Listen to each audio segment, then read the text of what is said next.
Welcome, everyone, to another episode of Rangers Ed. This will be our final one of the season before we look back at, I guess we got one more of the regular season recap.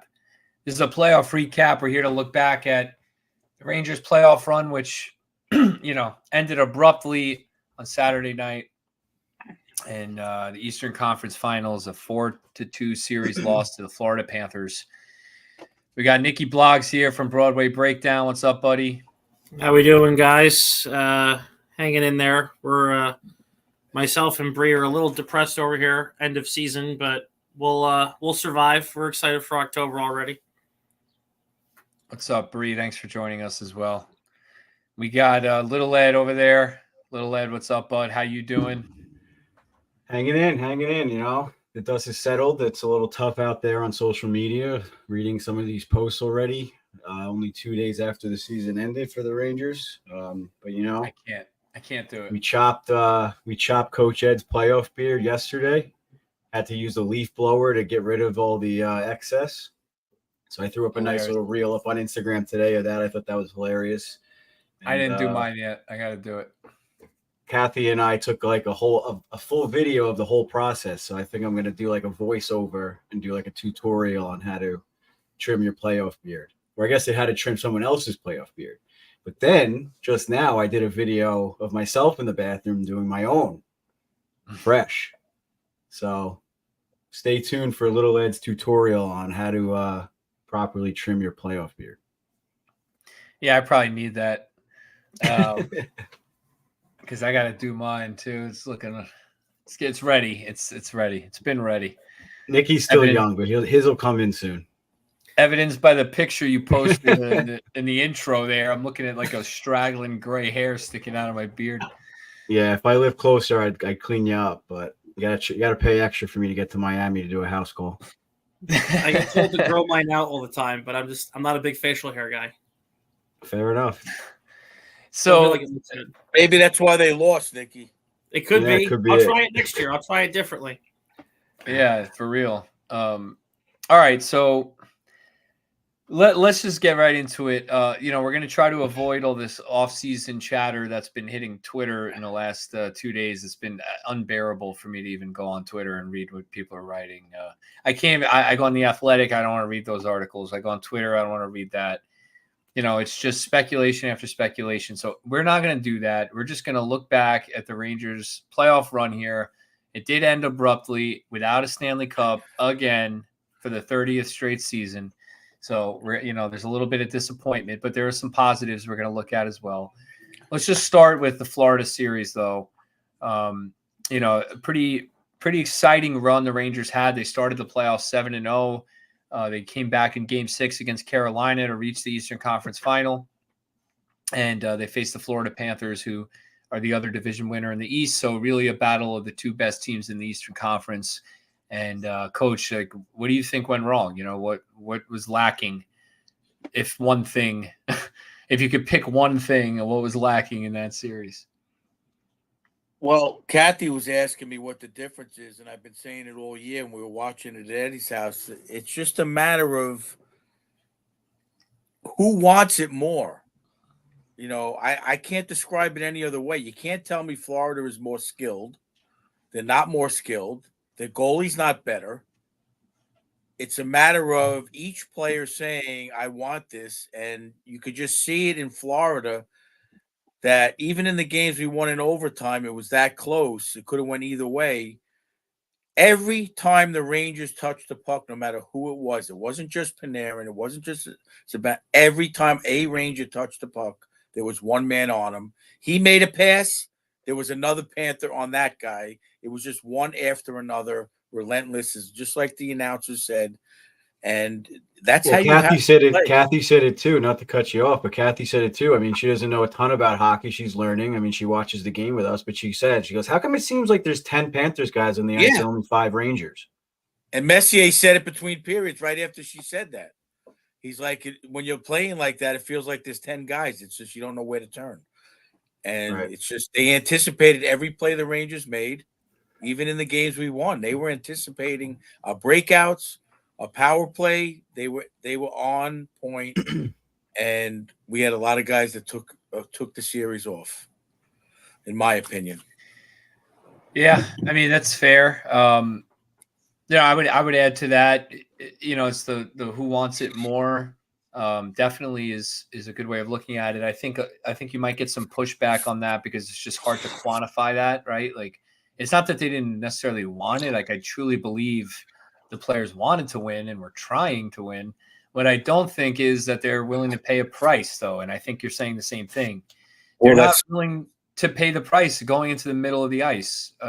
Florida owned the middle of the ice. They did it to Tampa and Boston as well. I heard a lot of people say that. They shut down Pasternak. They shut Kucherov. I get it, but you got it to win the Stanley Cup. You have to be willing to pay the price and get to the middle of the ice, period. And you got to shut down the middle of the ice in your zone. With what you're saying, all right, so if they do shut down the middle of the ice, then you have to counter that with keeping it simple and just getting pucks to the net. So they didn't try to do that enough. You have to get to the middle. You can't let them shut the middle down. You have to pay the reason. I understand that, but what I'm saying is when they shut the middle down, you have to do something else to open the middle. Yeah. You have to counter that opening the middle, and then if you dump pucks behind the net in the corner, that'll open up a spot on the hash mark. That'll open things up instead of just trying the same thing over and over.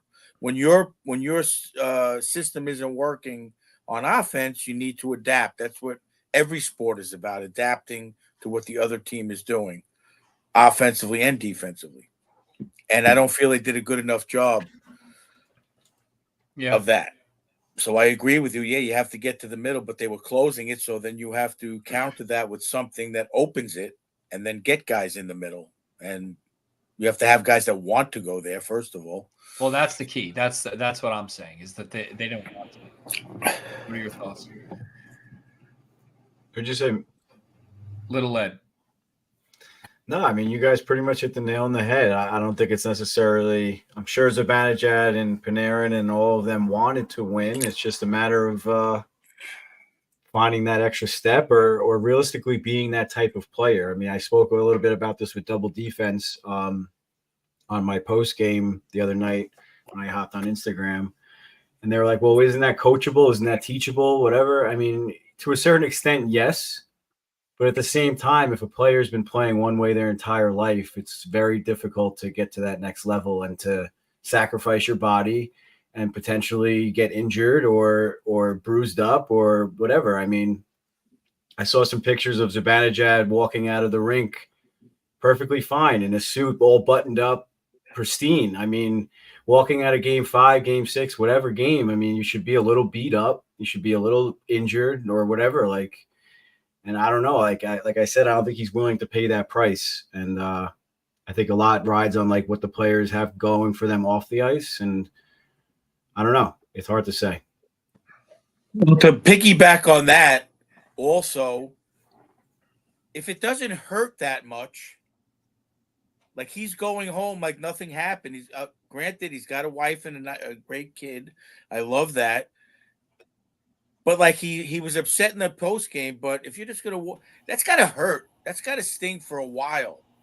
If it's not gonna sting, like you don't think Florida, the Panthers, were hurting from last year's loss? You're not talking about physically hurt. You're talking about emotionally, mentally hurt. Mentally hurt.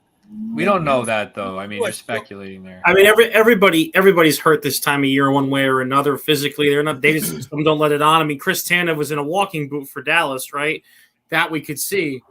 I'm not talking about physically. I'm talking about mentally. Saying, I mean, they didn't seem like they took going out well, though, right? I mean, nobody seemed happy that it's over. Right. I don't know, Coach. I think you're stretching. By looking at Mika's picture, he got over very quick.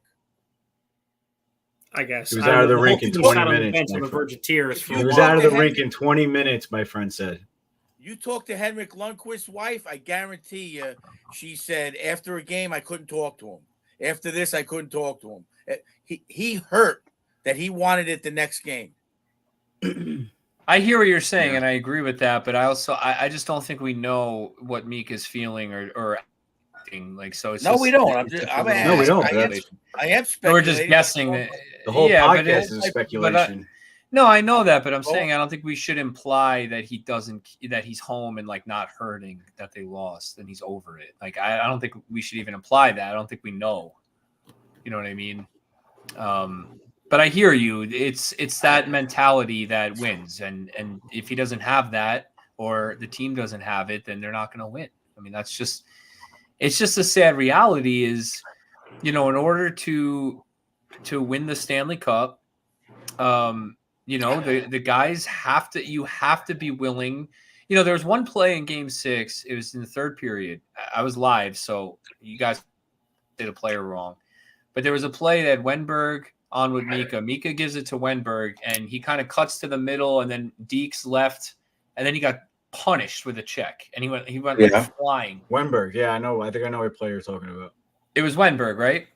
Mm-hmm. Yeah. And all I could think of, in that spot was from the stands was that's why they're not going to the middle of the ice, because they're all afraid of that. Like it just felt that way all game. Like every time they had a chance to cut to the middle, that was going to happen if they did, and they didn't want to pay that price.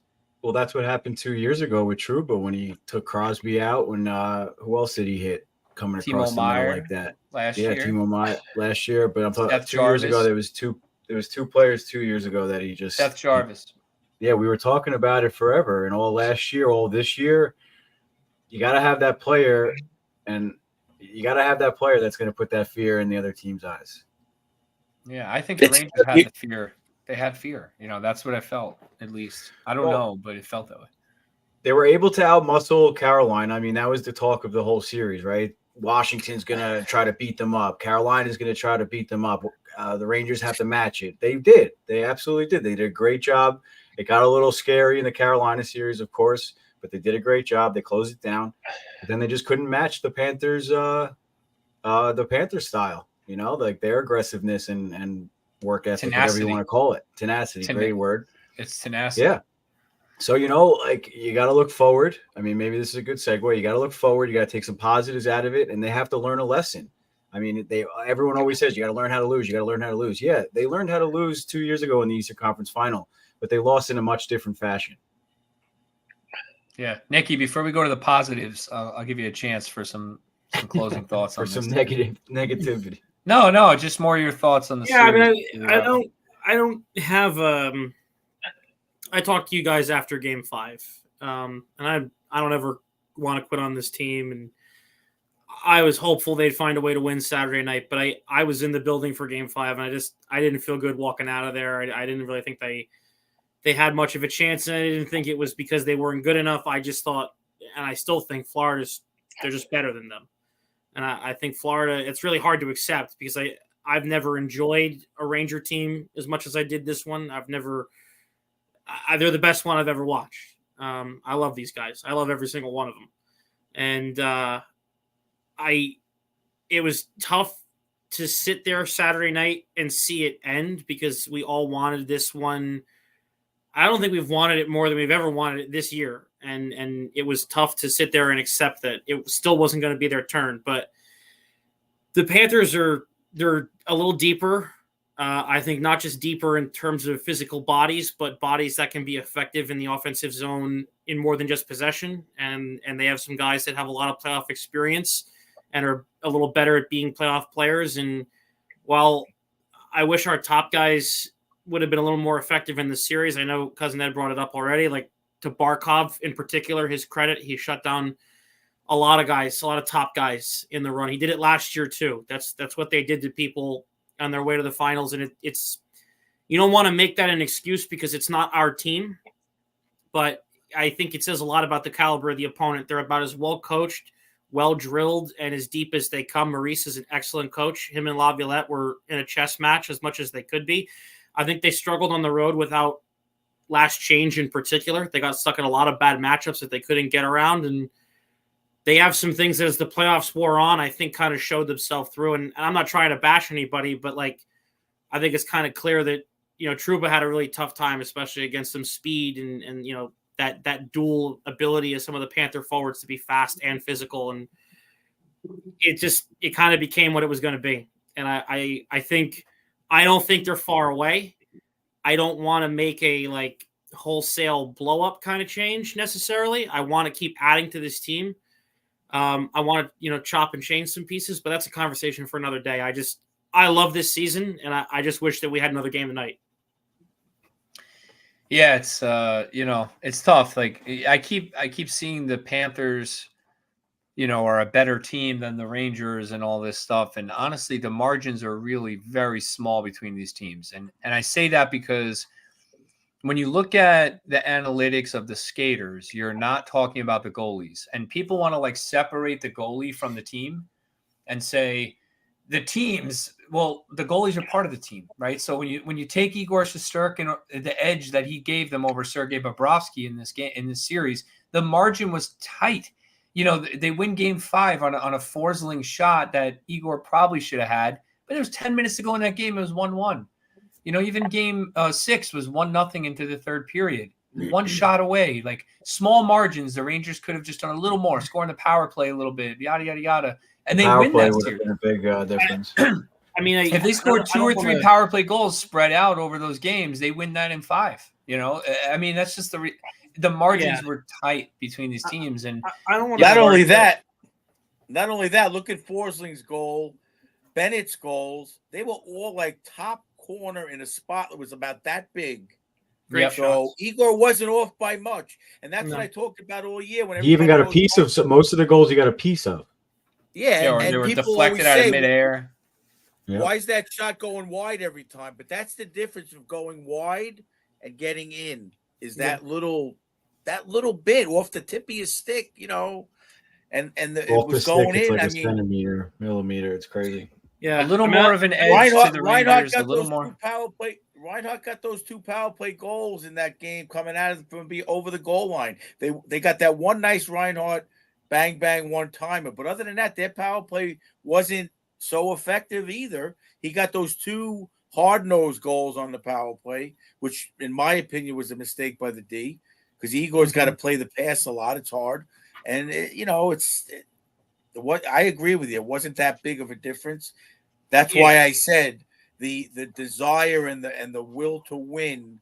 That's the difference. Is what was the difference. Well, one more thing I wanted to mention is what Coach kind of just mentioned is the defense. I mean, I think that the defensemen as a whole, the defensive structure, not the structure, the whole core, the six of them need to be better. I mean, everyone wants Trouba's head right now, but realistically, all 6 of them, I mean, maybe minus Lindgren, need to be better. And Fox has an excuse because he was playing on one leg. But I mean, Schneider is one of our podcast favorites. He didn't have a great series, in my opinion. Keandre Miller, I mean, we've mostly all been talking about the negativities about him for the most part. I mean, these guys, they have to step up. It's not like Florida walked Hedman in his prime out there, or Cale Makar, or any of these other elite defensemen. They had Nico Mikkola bullying around Zibanejad and our forwards. It's just like you can't have it. They had Mikkola, and I understand some of the criticism of Mikkola, but like, no, I love him. Don't get me wrong. No, I get it. He wasn't great for us. I like him too. I wanted us to get him. I'm with you. I hear you. I'm just saying, like, Forsling's their shutdown guy. Forsling was excellent. Ekblad was excellent. Montour. I understand that these are all very good defensemen, but they're not rolling out these elite headline defensemen. But no, Montour wasn't that good in this series. He has more to give. It was nobody. It was no one that the Rangers defensive core can't match. Nico Mikkola. I don't know the stat, but I think he averaged like 5 hits a game.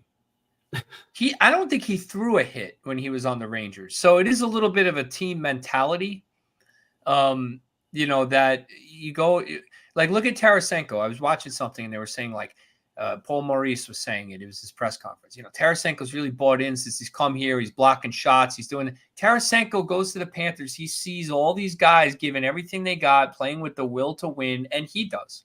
Tarasenko goes to the Rangers last year in a country club atmosphere and doesn't do that, right? It's a little bit. He was really effective for us last year, though. He scored 10 times in like 20 games, and 6 I times loved him last year. How do you do in the playoffs? How do you do in the playoffs? Four goals against the Devils in 7 games. Way. 4 goals? He scored in game 6, game 1. He scored more. No way he had 4 goals. I think the team scored 4 goals against the Devils, Nick, except game 1 and 2. I mean, he scored in Game 6 when they were facing elimination too. It doesn't matter. It's last year. I hear you, and it's frustrating that it's never any of our time. I hear you. Didn't do it with us, right? I didn't see him diving and blocking shots like he was with the Panthers last year. I don't know. I mean, I love Tarasenko as well. I mean, he was benched in the middle of this series too, though. Right? Right. You know, I mean, Maurice gave up on him in Game 3 and 4. Yeah, three goals. All right. He was close. He was close. 3 goals? Okay. That's pretty good in a series. Yeah. I mean, 7 games, but he didn't play. No, but to your point, he did not play the same style. And they said that on the radio today a bunch of times that he bought in and he accepted a role-playing role. Right. Exactly. He definitely came into a different Rangers team last year also. So it's not a fair comparison in my opinion. I mean, they brought him in to be a goal scorer and a playmaker. That's true. Florida did not bring him in to be that.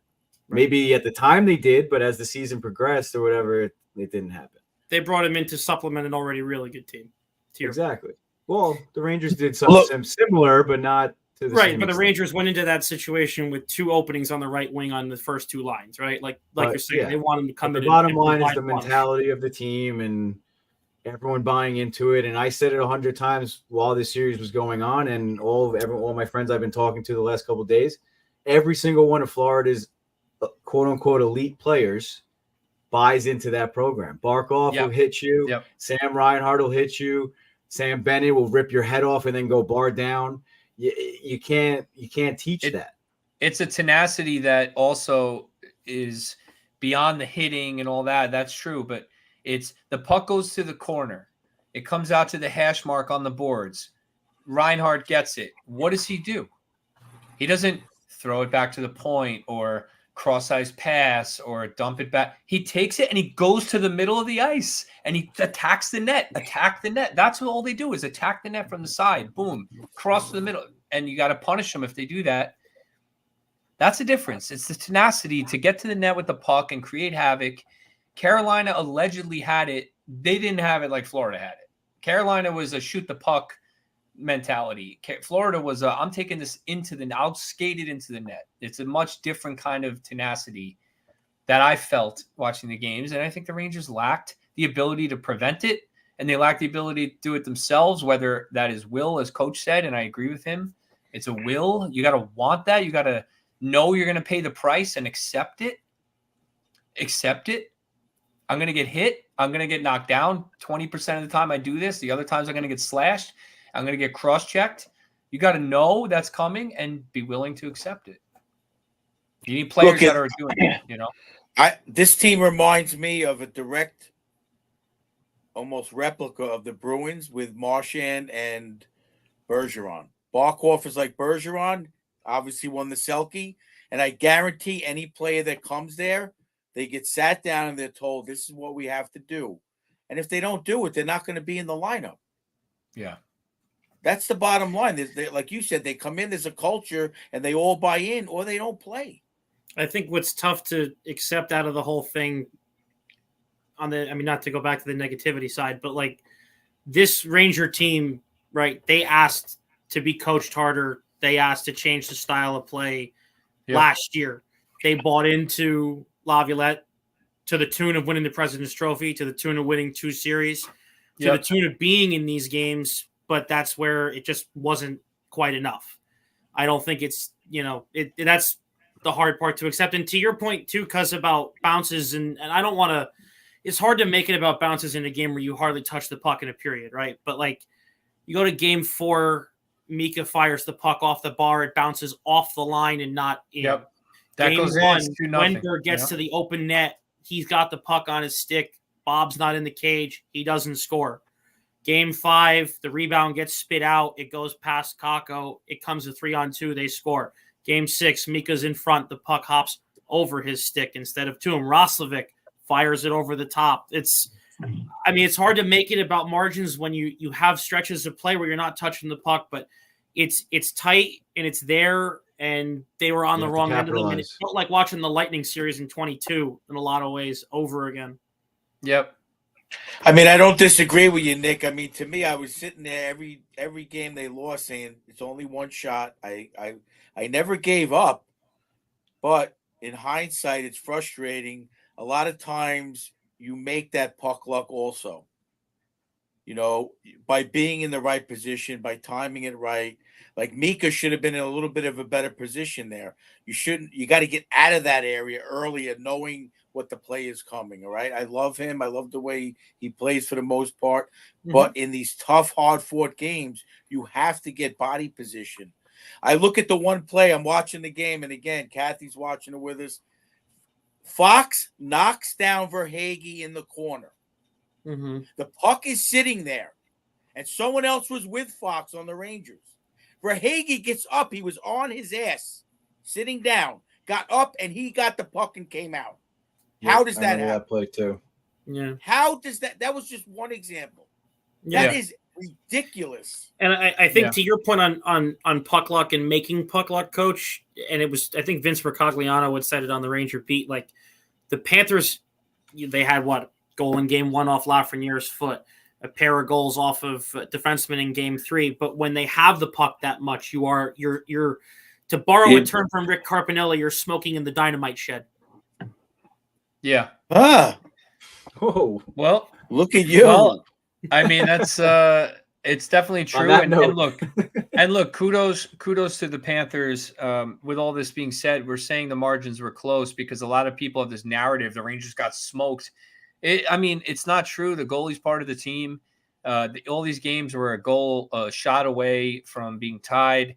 Florida is, they deserve to win that series for sure. They played awesome.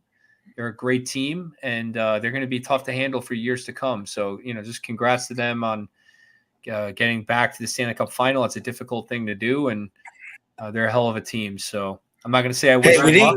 Congrats to the state of Florida, too, 5 years in a row. Yeah, but I can give them credit, but I'm not going to wish them luck. I mean, we didn't get upset. We didn't get upset by an underdog team. It's not like Washington. You got a bona fide top team in the league. Yeah. Oh, for sure. And way to go, guys. It's true. It's true that just thinking about it, the Rangers get that bounce in game 3, Wenberg. They get that bounce in overtime. They're up 2-1. Game 4. Florida was coming, man, and the Rangers they're in OT, and I'm just sitting there like, God, if they score here, they're up 3-1, they don't deserve this game. That's going to be tough to come back from, and Florida got the goal, and then from there, the rest is history. But that series could have been a lot different if Florida doesn't get an early power play. That bad pass by Zibanejad across the middle there at the blue line, a minute into overtime or whatever it was, leads to a penalty, and could have been a lot different, if that didn't happen. But anyway, on that note, let's talk about some positives. Go ahead. You want to comment on that? Before we go off the negatives. All right. We're 30 minutes. We're trying to do that for 10 minutes. All right, let's go to, you just said if they would have scored in that overtime. The overtime, the game before, they let up a 2-on-1 right off the faceoff. Igor made a big save. They came back and scored. Did they learn from that? The very next overtime game, 2-on-1, or it was a breakaway. Wheeler had to hook the guy because the D had their head up their ass. So you don't learn from one game to the next. I get it. You want to win in overtime, but you got to wait. You got to wait. And 2 games in a row, Florida had a chance right off the opening draw. All he's got to do is dump that in the corner. He knows that's all he's got to do. Really come on. That's the difference. That's a big difference. So let's talk about some positives. It's tough, but there are some positives from this run, I think.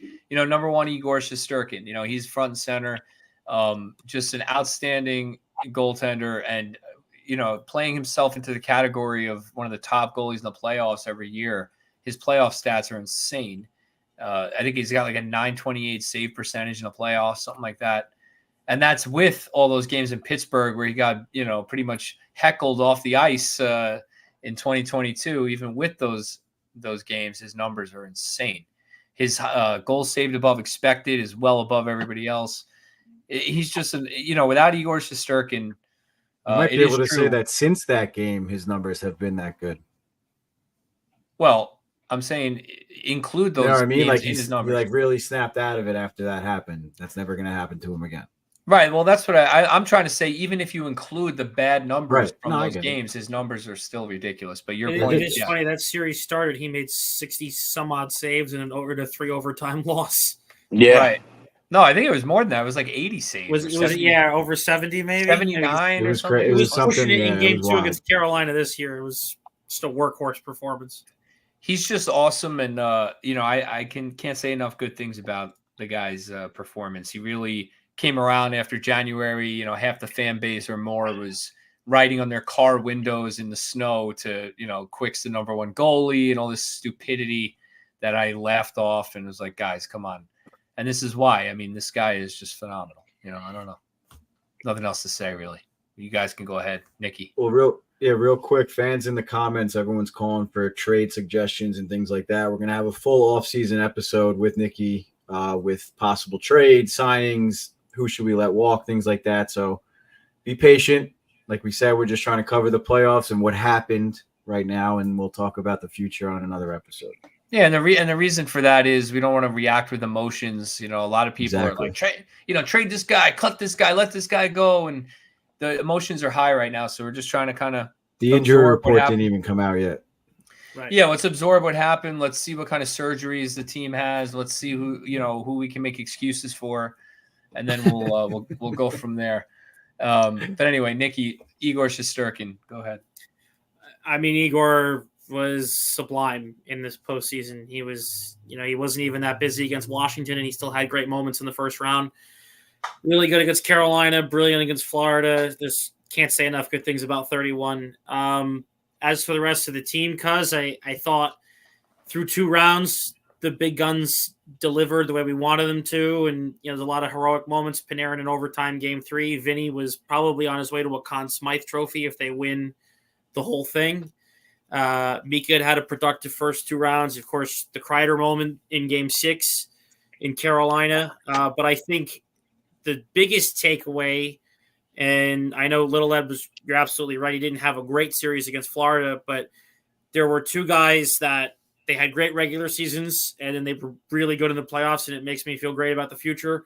One was Schneider, especially in the first 2 rounds. The other was Lafrenière, who was just dynamic, and it's a postseason where it feels like he had a regular season that he could build on, and now a playoff run where it feels like he's fully arrived and he can be an impact player. I don't want to start calling for what his stat line will be next year. We have a good one. We have a good one there, and we have a good one in the back at a number 4. Yeah, oh yeah. I mean, look, we were gonna go to 4 players to discuss. You kind of jumped the gun on us, but so Igor's 1, Laffy, definitely we're gonna talk about him, Trocheck, and Barkley Goodrow, right? Those are, I think, the 4 standout players for the Rangers in these playoffs. Laffy, on that point, Little Ed, feel free to talk about Igor as well, but Laffy, I mean, Nicky doesn't want to go into the stat lines, and I think that's fair because we don't know if he's going to be on the power play or not. I mean, do you think maybe Laviolette should have given him a little more ice time the way he was buzzing all playoffs? Some people were saying he should have replaced Zibanejad on power play 1 in game 4, game 5, game 6. Like, hey, let's get Laffy on PP1 here. He's buzzing. I don't know. He's What hot. are your thoughts? You got to go with the hot hand sometimes. Yeah. But, I mean, Igor, moves, like I just angles, said, peaks, he's yeah. great. Gotta love him. Yeah, real quick. You guys covered Igor. He's amazing. He's going to demand a lot of money, but we'll talk about that, like we said. And he deserves it. But, he's just got that mentality where he's not going to let the next goal in. And like I said before, even the goals that the Panthers scored, he was either right on it, he got a piece of it, or it was a lucky bounce. You can't ask for much more from a goalie. There's so many teams out there that are a goalie away from like maybe taking that next step, and there's not a lot of starting goalies out there, or at least good ones. So we shouldn't say good ones, elite caliber, winning the cup style goalies, Well, when Stuart Skinner wins the cup, I'm sure we'll get the same thing. A slew of Twitter posts that we don't need to, have a good goalie to win the Stanley Cup, right? It helps. The Rangers obviously need the goaltending. They've needed the goaltending for the last, I don't know, however many years, as long as I can remember.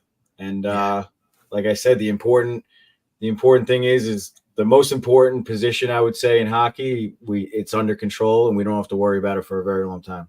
Hopefully. But yeah, I guess moving on to Laffy, we've been waiting for it. He's been my favorite player for a while now. Now people are finally not looking at me like I'm crazy. He's a stud. We've been saying, I think collectively on this podcast that he needs more of a chance and we need to be patient as fans. And, he gets put with Panarin and Trocheck. He had an awesome year and he followed that up with a really gritty playoffs. I mean, 8 even strength goals. And a few beautiful highlight reel goals. I mean, we're talking, all world type goals, right? So against a really good goalie, and it's not too. It's the hitting, it's the forechecking, it's the defensive responsibility. Very few mistakes, maybe a couple I can remember, but not like a ton of mistakes defensively. And he's just a good all around player, and he's going to be a good one. There's no question. I mean, I'll toss this one over to Coach. But I'm sure he's going to say it was important for Laffy to learn how to play the right way early on in his career. I mean, he was playing third and fourth line minutes, playing a checking role, learning how to play defense. The skill level is always going to be there, but these players have to learn how to play the right way. There's a lot of superstars out there, I won't mention any names, that aren't like that. They're never going to get over that hump. Coach. My feeling of that was from day one when everybody was bashing he's not that good, blah, blah, blah. But get back to the playoff run he had. Johnny Parmesan. Talking about tenacity, he was involved when they were hitting Igor. He was involved in the scrums. He doesn't back away from anything. And I guarantee you he's going to work out even harder and learn his lesson to move on to next year. He'll probably put on a few pounds, learn to skate a little better, and get even better. The kid's not going to stop. He's got that coachability, like I said, from day one. Coach, real quick, and Little Ed, you can definitely speak to this too, I'm sure. But if there's one thing about Lafreniere's game that I don't even want to say bothers me because there isn't much to be upset with. Do you guys think – or can you coach it into his game? I feel like he receives passes a little stiff and a lot of pucks off the rush bounce off his stick and he has to regather himself. Is that just softer hands or is that the next step in his skill evolution? I don't know. I noticed that in games a lot. I feel like the first pass comes to him, he's a little jumpy. A lot might have to do with him playing the off wing. I mean, I don't know about being jumpy, but I mean, it might not be natural for him to receive the pass on his backhand all the time. That would be my guess. I mean, I played mostly defense in my life, but even if I played forward, I would always prefer to play the right wing as a lefty, but not everyone feels that way. I never play in juniors again. I don't even remember. Center, right? No, he's a left wing. Left wing. See, he's playing a wing that he's not comfortable with, and he excelled. Right.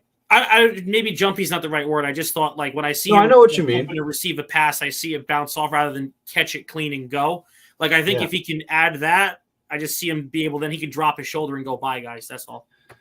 I never really noticed that, but I'm sure the skills coaches, when they analyze everything, they'll go over things and they'll probably work on stuff like that. That's something that, they watch video and they will work on that. I've seen it at the Islanders practice years ago, and I wouldn't be surprised if that's something they look at. I didn't really notice it that much, but I don't know. Speaking of tenacity, Vinny Trocheck. I mean, 20 points, 8 goals, 12 assists in these playoffs, and not just that, but just a heart and soul. I think, what did Valaket call him? The catalyst, or I can't remember. He was something with a C word. He's just right. He's just so important. He's such an important player. I mean, what a steal that contract's turning out to be. You gotta, if you're like me and you were like, why did they give him 7 years when it came out? You got to eat a little crow. I mean, the guy's a stud. I love him. He's just a fantastic player, and he's a big game guy, and he probably should have a letter on his chest. I mean, that's just and give kudos to Drury. He probably got him for that reason, knowing how he played and his desire and everything. All that character stuff that Drury, I feel, looks for. Yeah. We're getting back to the tenacity part. I feel that big upgrade on Ryan Strome, I will say. I'd say so. Without a doubt. Without a in all doubt. three I mean, zones. I don't think that's something you could teach. You have to start drafting that style of player. You have to trade or sign that style of player. That's not something that you could teach. That's in a player's DNA. And Yeah, that's what I was saying I don't before. think anybody on the Panthers was turned into that. You want to say Tarasenko, but I don't It's think in his blood somewhere. Yeah, he just turned it on a little bit. He wasn't as fearful as every other player on the Panthers, but for him, he stepped up a little bit. But for the most part, you got to start signing and drafting players with that kind of DNA, in my opinion. I'm really I think Drury's been doing that. Yeah, that's what I'm saying. So yeah, he's been doing that. I'm glad that Cooley lives with him. I think Cooley takes after him a little bit, and Cooley's got that hard edge. And I know he didn't put up like offensive numbers in this playoff run, but it felt like he was playing that kind of game. Well, it's God his first with the comedic relief as always. You could say the bad C word in England, but not in front of a police officer. That's a good one. So I think I think what were we talking about before Gaza made that comment? Drafting and finding guys with grit. You look at Brendan Hoffman, Brett Berard. Those are two guys that stand out. Edstrom, he's got a little bit of an edge. Rempe, he's Cooley, like you said. And look, this is Cooley's first playoff run. Mm-hmm. I anticipate him to be better in next year's run, right? Because there will be a run next year. This team will have Igor Shesterkin in net. They will make the playoffs. Will they win the President's Trophy? I have no idea. But they should make the playoffs next year, barring injuries. So, Will Cooley, I think, will be better next year. He is trying to do that. I don't want to transition this where my brain is going, so I'm going to stop myself. But anyway, all right. Let's talk about Barkley Goodrow and then move on, and we'll wrap this up. So Barkley Goodrow took a ton of heat all year, from me included. A lot of people. I mean, you're talking 4 goals all regular season, and deservedly so. Listen, I'm not going to sit here and say he didn't deserve criticism all year. I'm not going to be that guy that's like, "Oh, told you so," like Coach Ed's probably going to do. Nobody expected this. Yes, he's a playoff guy. I expect him to be better in the playoffs, but he was amazing in these playoffs. He became a sniper, a face-off specialist, a penalty killer. He probably should have played on the power play the way he was going. Speed, just outstanding leadership, outstanding playoff player. He really is. And I said to Little Ed during the playoffs, I won't complain next year. If he's on the Rangers and they don't dump his deal and he's got 1 goal in January, I'm not going to say anything. I'm just going to let it ride and just wait to see what he does in the playoff. I learned my lesson. That's it. No more cousin flops. No, listen, you can complain about his cap hit. You can suggest they should trade him. You can do all these things, and within reason, I get it. But if he is on the team in October, I won't say a damn thing about him negatively until he doesn't do it in the playoffs. Then I will say, okay, this isn't good enough. But I won't do it next year. Don't let me. If I do it, I need to be called out. Don't let me do it, because that's the kind of guy he is, right, Nicky? I mean, that's why they got him. He's a playoff performer, scored a lot of big goals in San Jose, a lot of big goals in Tampa and their runs. He showed up this time of year. He was great. I'd like to hear from him on breakup day, just because I know that it was really well documented by members of the beat that the jaw injury in the middle of the year really threw him off, and said that he said it affected his game more than he wanted to let on, and playing with the bubble on, he said, made it kind of hard for him too. And they're professional athletes. He wasn't looking for anyone's pity, but I'm curious to hear his thoughts about how he felt physically in the playoffs. He was fabulous. He was involved in everything, and he was grinding, and that line was really effective. I hated seeing VZ go out because I thought they lost a little bit of their jam as well when they lost Jimmy, and they had to kind of compensate. Yeah, I think that was a very not talked about enough, so maybe we'll get into that next. But with Laviolette said regarding what were we just talking about? Lost my train of thought. Goodrow. He said in one of his press conferences, I think that the reporter literally said, what can you say about his regular season performance compared to his playoffs? And he said, listen, like obviously his regular season, obviously I'm paraphrasing, obviously his regular season wasn't like good enough for you guys, but in the locker room, stat wise, yeah. But in the locker room, I could promise you guys that he's a big part of this team and he's a driving force in the locker room and with the players, and everyone loves him, and he's great to be around. And like you just said, he has the pedigree and he has the experience and he knows what it takes to get over that hump. And that's exactly what we've been talking about this entire time. Goodrow must be in that locker room. He couldn't even look at the camera in the post-game interview in the locker room. He's probably in that locker room thinking the same thing that we're saying right now about some players not having what it takes to get over the hump, because he knows what it takes. I really liked what Igor said about him after game 2 when he scored the OT winner. They said like, oh, he was down in the regular season, and he said he's never down to any of us. We love him and we follow his lead, and he's up for us all the time. It was Exactly. And even if he's not having a good season, like you just said, he's not looking for anyone's pity. He's not making excuses in interviews. He's setting the example. He's playing hard. He's showing up every day with the bubble, not being able to talk probably half the time, eating out of a straw. Players rally around that. And maybe without Barkley Goodrow getting that injury, they don't win the President's Trophy. You really never know. Yeah. Well, I mean, look, Barkley Goodrow, we'll talk about this, but I think that Chris Drury is going to have some work to do with the cap, and he's one of those guys on the edges of the roster that makes a little too much. It's going to be interesting because if I'm Chris Drury, I'm not wanting to get rid of Barkley Goodrow.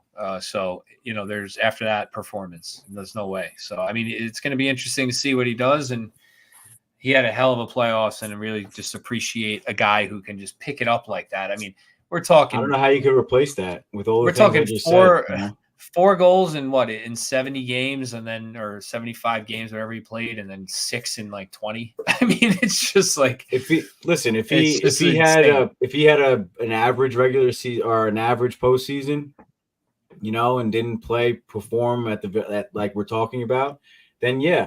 But now after that, how do you trade a player like that? You can't replace that. We'll get into it. Yeah, you almost say like you pay a player $3.6 million just to be a locker room presence, and then show up in the playoffs. I mean, they might as well have just LTIR'd him, maybe. Just scratch him. Just scratch him. Maybe that's an option. Go the Tampa Vegas route and just LTIR Goodrow for the season. Have him come in for the. Send him to the Bahamas with a world-class gym in the hotel and just let him enjoy the winter. For real. Anyway, so I said this to Little Ed. We spoke maybe today or yesterday, I don't remember, but we spoke about this run and some of the cool moments that we had during this run as fans.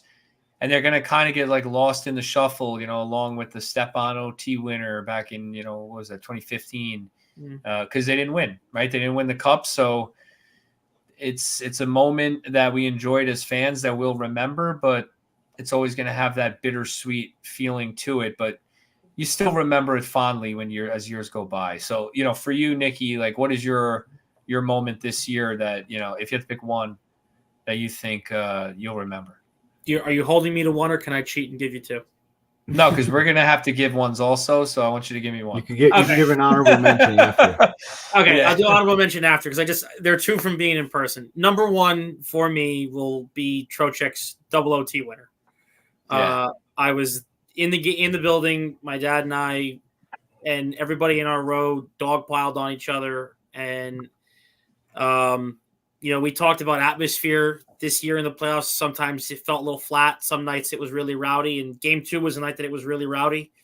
And I sit on the bridge and I felt it shake under my feet and kind of rattle, and the building just went ballistic. I don't even know what happened after the goal went in, but I'll never forget it. That's all. I lost my voice for like 4 days. It was worth it. Yeah, that was a good one. What about you, Coach? I'm going to go with the we weren't there for it, but the Kreider hat trick was a big a big turning point in the playoffs and very exciting. Good for him. I thought he did a lot better this year. I was a little disappointed against Florida, but that hat trick in that game, if they lose that game, it could have been over that series right there. So I thought that was a big one. I got it. Sorry, because I was just going to say, as a quick aside, my honorable mention was I was at the watch party for Game 6 against Carolina. And having 5,000 people in an empty rink with no game throw hats on the ice, myself included, and then celebrate in front of the Garden like one of those side talk videos, I just wanted to be a part of that my whole life. So it was awesome. Yeah, I got to agree on the Kreider. Look, there were a lot of OT winners, the Panarin, the Trocheck, the Wenberg one, all those were – I was there for the Wenberg one in Florida. Like, there's a lot of moments in these playoffs, but I'm going to say – What about didn't Goody get one? Goody, yeah. There are a lot of OT. Goody's, yeah. So to me, the Goody one, we were there for that one, weren't we, Ed, when they all piled on him? I thought that was you guys were at that game. Yep. I mean, the celebration went down the whole ice. I thought it was great. Yeah, I'm going to go with Kreider too, though, the hat trick, because in between the second and third period of that game, I was sitting on the floor with my head in my hands, and I was saying, we're going to lose this series. In my head, I'm like, this is unbelievable. How is this happening? And then Kreider just kind of willed the team to win, and I was jumping around, and I felt as good as I've ever felt that this team could win the Stanley Cup. And that moment of joy and that feeling I had when he pulled that out, to me, is one I'll always remember, although it didn't work out. But just an awesome moment. Very, very amazing. Little Ed. Yeah, I mean, Kreider, I think, is the obvious pick, but I'm going to go with the OT winner when all of us were together in Florida. Yeah, that was awesome. That was a really exciting moment from start to finish. I showed my heartbeat on my watch on Instagram. It was a roller coaster of emotions and roller coaster of energy in that building. It was a ton of fun. I lost my voice in that Florida game. I can't really say I did the same at the Garden, but everyone was loud at the Florida games and Sunrise. It was a ton of fun. It was great to be together as a show. All the Eds were together watching the game. We were standing up the whole game for the most part, up in the last row. That was just a blast all around, a great day. And obviously the win capped it off. And yeah, I think we'll remember that for a while, even though they didn't get the job done. Yeah, and your heartbeat was high. Your heart rate was and high. The decibel, but I had the decibel levels too. I got a notification on that too, which doesn't happen. Yeah, so that's high, but I can beat you because I suffered 3 cardiac arrests during that game. So you had a high heart rate, but my doctor had some questions for me after why my heart looked like it was shriveled up when I went. That was crazy. Game 2 against Florida, I was really, really nervous that they were going to lose and go 0-2 down. And my girlfriend, Brianna, she fell asleep laying up against me. And I was like fighting not to move and not to scare the hell out of her. And like my chest was pounding. That was horrible. She left the room before the OT winner. I was like, thank God I did not scare you while you were laying there. That was one of the toughest. See, that's why you got to do the veteran move, and you got to stand up and watch the game and not sit on the couch. Yeah, that's you're right. I stood at the Garden. No one's leaning against you if you're standing up. You're right. You got a point. No dogs, no girlfriends, no cats, nothing. That's just right. You and the TV. Limbs. I will say that throughout the playoffs, my dogs were very scared during Rangers games, and it's my fault. So they were watching me like nervously throughout the play. They had no idea what was going on. But anyway, it was a fun ride. Hold on 1 second. There is a Sergei Bobrovsky burner YouTube account in our chat right now. I said in multiple tweet platforms, whatever possible media way, I'm truly sorry for what happened to Rangers fans, okay? Artemi is family to me, so please respect our privacy.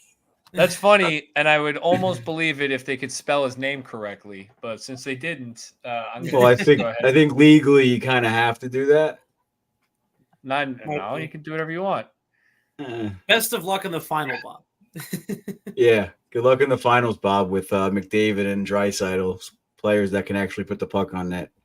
Yeah, it's going to be Meek. interesting to see how well Stuart Skinner plays against Florida, though, to be honest. That's true with you. too. Yo, guys, kudos to everybody. We had a great run as far as going to games at the Garden, the trip to Florida. I mean, it was a very exciting time. And Stadium series. the Stadium Series was a great year. A lot of enjoyable moments. President's Trophy, rooting for them, doing a lot of good shows. You know, a great season to be with everybody. It was great. The tailgate. Yeah. Well, hopefully they can figure something out and get right back here next year and finish it off, kind of like Florida did. They had a redemption. They didn't win yet, theme in their Florida. playoffs. Well, they had a redemption theme. They're back in the finals, and hopefully the Rangers have that same mindset and management can push the right buttons, and we're doing this again next year because this is a hell of a ride, and they got to win one of these years. I mean, geez, like, it's crazy. The question is, do they win before Toronto wins? 5 Eastern Conference Finals appearances for the Rangers, and only one trip to the finals, and they lost in those appearances. In the last 12 years, Nicky? What is it? 10 years? Yeah, since 2012, but Chicago Cubs level of futility from the team with the same colors. And I will say, Coach says, will Toronto win before them? I've been seeing a lot of comparisons made between the Rangers and the Leafs, except the Rangers have an elite goalie.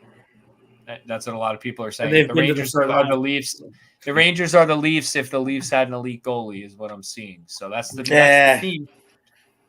That's the theme, Coach. That. The Rangers have some better defensemen. I don't see that, but look, I'll just say, not to get negative again, but I said this a lot of times, and it's not an off-season thing, but the Rangers' problem, in my opinion, is their 3 best players: Fox, Panarin, and Zibanejad. Those are the 3 best skaters. There's there really isn't a debate.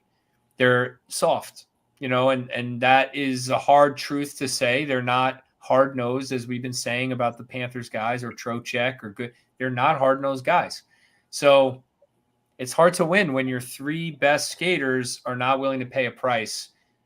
Will they in the future? I see. I don't agree with some people that say they never. I think they can. They can learn that. They can experience this and come through. I do. Like Zach Hyman was never a playoff performer. I think he has 15 goals in the playoffs this year, and it helps. He never played with McDavid. Yeah, I understand, but he played with Matthews. I mean, so right. some guys figure it out, over time. So I do think it's possible they figure it out, but they got to figure it out, because if not, they're not going to win if they play that way. I don't know if you guys disagree with that, but I don't see Mika, Fox, or Panarin becoming a strong physical presence and a fighter in the league. Listen, if Fox gets in the mix, he's definitely gotten a little grittier as years gone on, as he's matured. But I don't know. I don't see Zibanejad really changing much. I think it's a lot easier for a defenseman to grow into that style of player, because you don't really have a choice. But forwards get away with it all season, so it's hard to just flip a switch in the playoffs. And that's something, like I said, it's in your DNA, and it's something very difficult to teach. Coach Ed and I obviously coach on a much lower level than they do, but we can't get our players to throw a hit if they've been playing that style of play their whole lives. I mean, like I said, it's a much lower scale, but it's just the style of player that you are. Coach Ed screamed at me my entire college career to throw more hits, and I didn't want to do it, so it's tough. Don LaGreca said today on ESPN radio, you can win with these guys. They're good enough to win with. They're skilled enough to win with, and you do need people that are going to score goals. We complained for the 5 years or 4 year window, or 2012, 2014, 2015, that they played so many 1-goal games, and the goaltending need was even more magnified because they didn't have enough skill. These guys have the skill. These guys produced through 2 rounds. They shut down against Florida at times.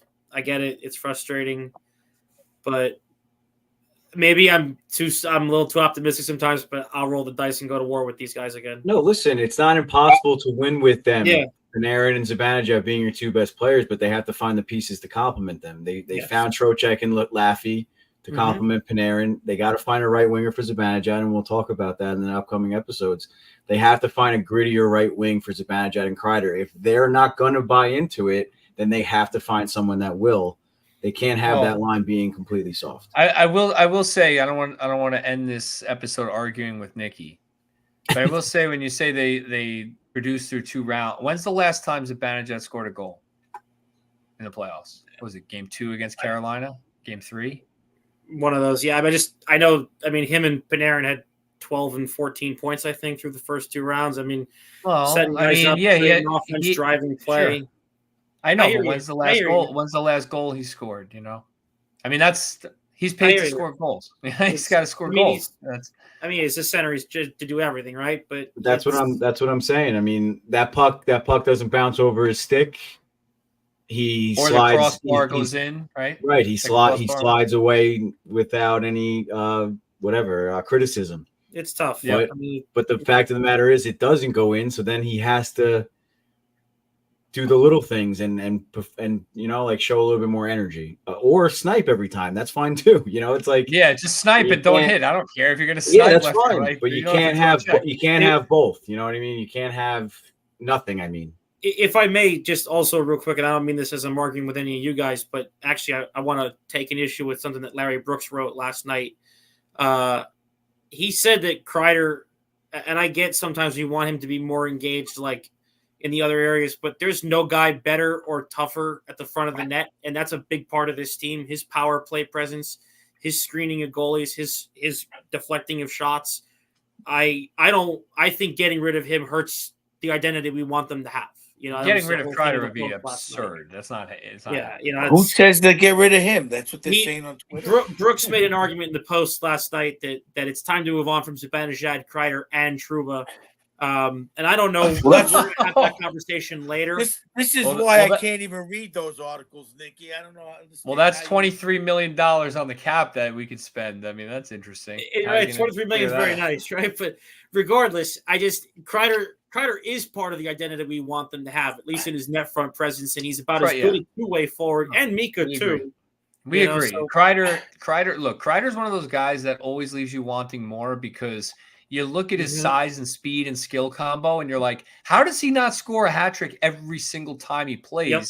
And when he doesn't, it feels like a disappointment. And then he doesn't throw a hit for 3 games, and you're like, what the hell, dude? So he's a little inconsistent. But again, we got to see what the injuries are. I really am curious to see, Panarin, Zibanejad, Adam Fox. We didn't even talk about this. We just mentioned he's soft. But the guy, Adam Fox being hurt by Nick Jensen in the first round is a huge part of the Rangers losing to Florida. I mean, that is just a huge part. I mean, he played injured all through the Carolina series. That's just another thing to add to the list here, that you got to get lucky and be healthy, and it's tough. It's really hard. It's really hard to win the cup. Well, 1 year we'll get it. That's another thing too. Florida said we lost last year because we weren't healthy. We were too banged up. They lost in the Stanley Cup final. We feel a lot better going into this Stanley Cup final because everyone's healthy. How is everybody healthy after an Eastern Conference final against the Rangers? Yeah, well, no one hit them. They didn't do anything. That's what I mean. Well, let me ask you guys a question. And this goes to cousin Nicky, because you guys are like, you have the memory for 10 years like I can't even imagine. Wasn't Fox hurt like almost every year in the playoffs in one series or another? I feel like we've talked about this before. That he might have been banged up. He was probably banged up for sure, yeah. I don't remember him hurt in 2022. In fact, I remember he was almost point a game that playoffs, I think. Yeah, okay. And we were talking about how well of a playoff performer he was despite being undersized, because, Coach, you had some questions about whether he'd be able to keep doing what he's doing in the playoffs. And I think he was around a point a game. But I don't recall him being injured. Maybe late in the playoffs he got hurt. I mean playing through an injury. I don't mean out. Yeah. I mean, not ones he had 20 about, at least. He had 23 points in 20 games in 2022. 5 goals, 18 assists. This year, 0 goals, 8 assists. I'll go to a second part of a question then. What is your guys' feelings about? I mean, I hate to even. 12 of those points are on a power play. Well, 70% of his points are on the power play, Fox. I'm just saying, in that playoff run, their power play didn't do well this series. I hate to even pick on the coaching staff, because everybody knows who listens how I love this coaching staff. And I've dealt with this conundrum throughout my coaching career. You kind of panic and not stay the course and roll the 4 lines. What do you guys feel about him breaking up that third line? Did that mean anything? The whole Heedle thing, bringing him in and trying to find a spot. They got I to a think they certain messed with a good thing. team. Yeah, they got to a certain point with that team, and then all of a sudden they broke up lines. They moved lines. I know VC getting hurt was a factor, but I kind of think they panicked a little too much. I don't know. I thought the thing that started to worry me, particularly Game 4, Game 5, was he really shrunk the bench. I understand you do that in the third period of a playoff game, but he did it even earlier than that. He got himself in a position where he overextended the big guys, if that's possible. And I don't want to. This is not about who should have played and who didn't. I don't have an answer on that, but I actually thought for playing Brodzinski in 50 games in the regular season, for him to barely get into the playoff lineup after being effective in a lot of different roles for this team, I thought that was a little bit of a mistake. But I thought this staff had a great season. I hope they all come back. I wouldn't be shocked if Pekka gets a job. Well, we saw Benoit Allaire is taking a step back. He's going to be the director of goaltending and no longer the goalie coach. That's what I read. So that's not a good thing. Hopefully he picks his replacement. It's fine. Well, he is going to handpick his replacement, yeah. But I understand what you're saying, Coach. I think there's a lot of truth to chemistry, especially in the middle of a playoff run. But I think when you have a guy like Philip Heedle, who's one of the best 9 forwards on the team, healthy and available, you find a way to get him in the lineup. Whether that's breaking up the third line or benching Roslovic, maybe they should have left the third line alone and bench Roslovic and just put Heedle right into that spot, Yes. You know what I mean? So I understand what you're saying. I feel like he started jumbling. Like Game 6, he had Wenberg, first line right wing. I was like, all right, we're not winning this game. Like, I don't know what the hell he's doing. I was like, this is like, That's what I mean. I feel like that's a desperation Hail Mary. Like, what do you do? I agree with Nicky. The reason why I'm saying it is because if you look at Florida and you look at the teams who have a deep run in the playoffs, they wear you down. So now you're playing the first and second line, who, other than Trocheck, is really not a hitting line, physical line. Laffy, you're right. Laffy and Trocheck, so 2 out of 6. Whereas if you got that third line with Cooley and Kakko out there, Wenberg doesn't hit hard, but he gets involved. He's a fighter in the corners. He hits surprisingly hard, I felt like. Yeah, I'm saying he's not size-wise. He wins puck battles. Right. But you have that fighting line against the other team. It wears them down. And like Nicky said, I felt the same way. They kind of panicked and shortened the bench way too early. And the third and fourth line, I think Cooley needs to get out there more. That kid doesn't give up. He's not a liability, and he's going to hit their defense. He's going to hit him, Well, I kind of think they got away. I think there's some truth to that. I think the Wenberg Cooley Kakko line was really good in the first half of the playoffs, and then they kind of, like you said, tried to fit Heedle in and broke that up and move guys around. And, at the time I understood it. But looking back in retrospect, it probably would have been better if you wanted to play Heedle to just throw him right into that right wing spot with Zibanejad and Kreider and see if it worked, and just kind of alternated him and Roslovic there, and then alternated Rempe and Brodzinski on that fourth line and just kind of left it like that. I think some frustration started to mount, and I don't mean that he was giving up on his guys, but I think he got frustrated because as well as that third line checked, and they were getting to the front and they were creating chances, they had 0 finish outside of Cooley's couple of goals. None. But again, ozone time. That was a stat that I hear you. constantly brought up. So if they're not scoring, it's frustrating, but the Panthers are playing in their zone. Their D's getting tired. Their D's getting elbowed. Their D's getting butt-ended. Their D's getting shaky. The Coach is having flashbacks to his own playing career. Well, when he said butt-ended. I agree with you. I wanted that to continue. It's just, I think it's like I said, as a coach, it's hard not to do that because you want the goal. You want to go ahead. Right. It's hard, and that 20 minutes goes fast when you're chasing. Yeah. So it's a difficult thing, but shout out, by the way. Shout out to Double Defense for making the trip all the way to Florida and going to a game, and shout out to PJ and his boy Hirsch fans of the show. Thank you guys for listening, for coming, and shout out to Coach Ed for telling Hirsch that if he had his size, he'd have made the NHL. That was a highlight for me. That was hilarious. Shout out to Dominic, our sponsor, coming across. And Dom making the drive over for the loss for the OTL. Speaking of Lucarellis, we got Zach over in the Instagram chat, Dom's son. He said that they should hire Sean Avery as assistant coach.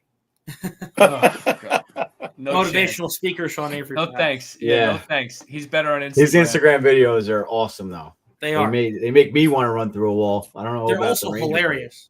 The way he just says things. Oh, Really I love dry. him.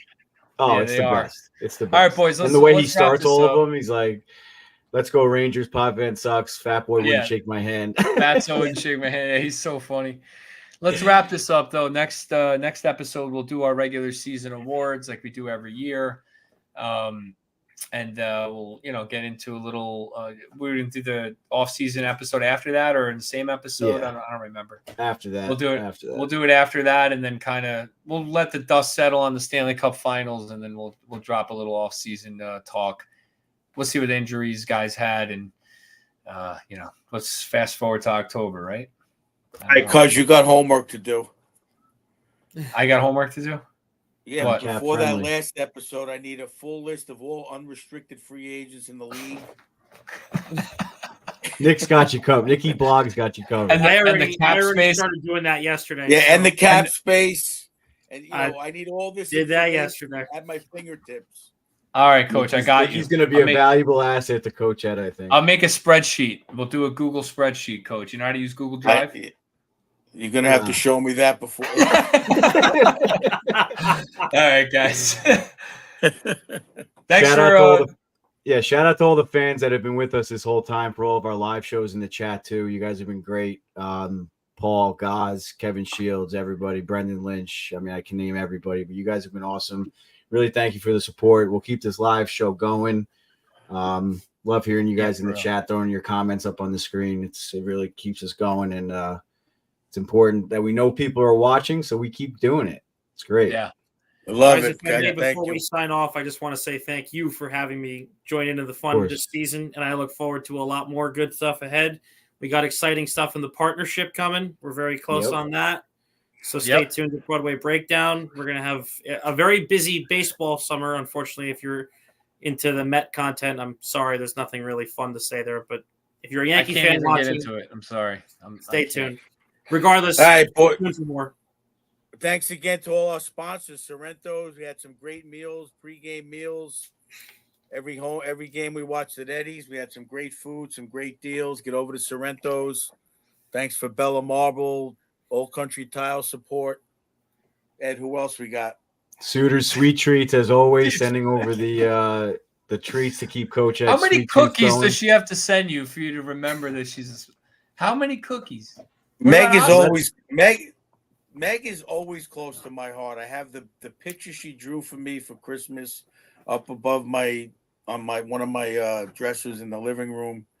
Meg is always close to my heart. I know, I'm just joking. And Oscar as well. Thank you, Oscar. Yeah, Oscar, of course. And shout out to Meg for the original Rempy rides at Dawn Drawing. I got it behind me. You can't really see it from here, but I told a couple fans on Saturday, I looked at their jerseys and I was like, you guys got to follow this guy, Oscar's PSH on Instagram. You need some help here. And the jerseys were like, I heard them talking. You're like, I got this one from China. I'm like, yeah, I know, dude. Anyway, all right, boys, let's wrap this up. We're all tired. Have a good night, boys. Love you guys. Love you guys. Looking forward to the rest of the episodes. Try to enjoy the finals, everyone.